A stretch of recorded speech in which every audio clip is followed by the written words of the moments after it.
ये प्लेट है आपकी,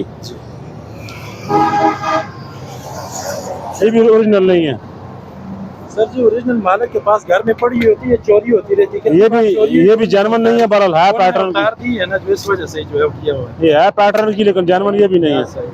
ये लगानी चाहिए इनका, ये पैटर्न है, ये वो सफेद पैटर्न नहीं है इनका, ये पैटर्न बनता है। खान साहब जी सर। ये प्लेट लगाएंगे आप, वो उतारेंगे दोनों गाड़ी की इस पैटर्न की। ठीक है जी। लिया क्यों नहीं है? नया नहीं है सर। क्यों नहीं आया? 27 जून आना था, क्यों नहीं आया? नहीं आया। फर्क पुलिस ने राहदारी आपको बना के दिए, वो भी दिखाएं और इसके शीशे खुद भी दिखाएं।